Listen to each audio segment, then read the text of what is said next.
NASA headed for the real outer limits, 4 billion miles from Earth, on a mission that inspired a slightly unusual New Year celebration. Jeffrey Brown launches our story with this report. I don't know about all of you, but I'm really liking this 2019 thing so far. It was a spectacular way to bring in the new year, as NASA scientists confirmed that the New Horizons spacecraft had successfully reached the farthest object ever explored, a small icy world called Ultima Thule.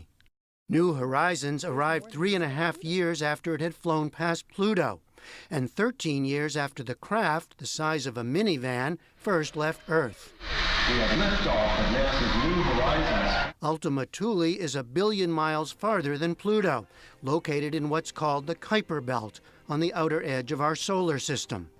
It's small, about 20 miles across, and as seen in the first rudimentary images, seems to be shaped like a bowling pin. Now, the image that I'm about to show you is the best image of Ultima that we got pre-flyby, and it's okay to laugh, but it's better than the one we had yesterday.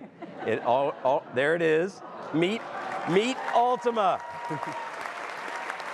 We are definitely looking forward to getting down this science data so all of our scientists and the world can see what the outer solar system, the origins of our solar system, have to hold for us, what surprises. The celebration, children along with the science team and guests, began last night at the Johns Hopkins Applied Physics Lab in Laurel, Maryland. At the moment, New Horizons was scheduled to fly by and take photos of Ultima Thule. 2, 1, go New Horizons! One of those celebrating, astrophysicist Brian May, who also happens to be lead guitarist for the rock band Queen. He wrote a new song for the occasion.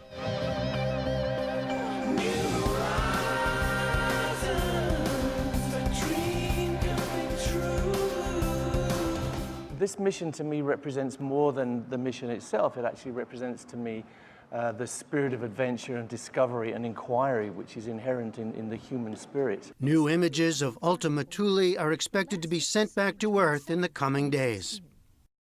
And for more on this mission and what it took to get there, we're joined by our own resident space expert, Miles O'Brien from Vero Beach, Florida. Miles, welcome. Happy New Year to you. Same to you, Jeff. So tell us more about the mission of New Horizons. What's it after so far from home? It's looking for really our origins, Jeff. When you go out to this very distant aspect, this very distant place in our solar system, the so-called Kuiper Belt, there are a lot of cold bodies that are orbiting around there in a deep freeze, and they've been pretty much left there in that deep freeze undeterred for 4.5 billion years. Pluto is in the Kuiper Belt. This is one of the other objects in the Kuiper Belt. And the idea is if you can understand these objects well, you can really see where we all came from and know a little bit more about the formation of all the planets. So this particular object, Ultima Thule, which has a wonderful name, which sounds maybe like a Marvel character or a rock band or something, right? What's the importance of it? Well, it's a target of opportunity for one thing. So when New Horizons launched in 2006, it headed toward Pluto. And in the summer of 2015, we had that amazing flyby of Pluto. They still had some gas in the tank, if you will. And so they decided to start picking another location to fly by. The reason it's interesting is it's so unlikely that much has changed there over the past 4.5 billion years. So going into the deep freeze and learning what is in that deep freeze is of great interest to scientists. So how difficult was this to find it, to get there, to take the photos, and how did they manage to do it? You know, it boggles the mind, frankly, to think about the navigation task that was entailed there and how easily it could have gone awry. What's really kind of interesting about it as well is this is a drive-by at 30,000 miles an hour. And during the key time when all the science is gathered, there is no direct communication between the spacecraft and Earth. It's pointing its camera and antennas at the object. And so everything had to be kind of locked and preloaded in. And they had to do some, frankly, a little bit of educated guessing as to where to aim the lens as it flew by.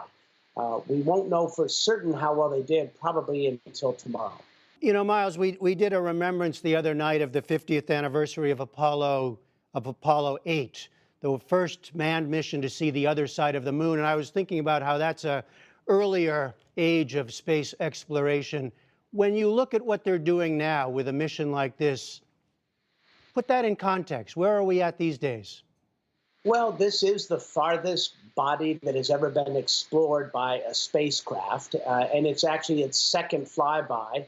So it's picked up kind of this target of opportunity for science as well. But I think what it tells us is that NASA is still in business. You know, there is this assumption that because the shuttle program has been retired and there is no NASA capability for putting astronauts into space at the moment, that somehow NASA is not in the game anymore. To the contrary, these missions are fascinating, exciting, and takes us to new worlds, even if there aren't people putting footprints on them. You know, there's one other poignant aspect to this, I think, Miles. The Ultima Thule was actually seen first by the Hubble telescope, and a woman named Nancy Roman, who is known as the mother of the Hubble, just died earlier this week. Tell us about her. Well, Nancy Roman shattered every glass ceiling you could imagine. As a child growing up in Reno, Nevada, she looked to the skies and became fascinated with astronomy and never let go. And ultimately got her degree at the University of Chicago, made her way to NASA. Every job she took, she was a pioneer, ultimately became the first female executive NASA and the first chief astronomer, period. And she managed to make Hubble happen. She retired before it was launched, but she still stayed close to that program.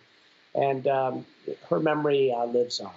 All right, quite an achievement all around. Miles O'Brien, thanks very much. You're welcome, Jeff.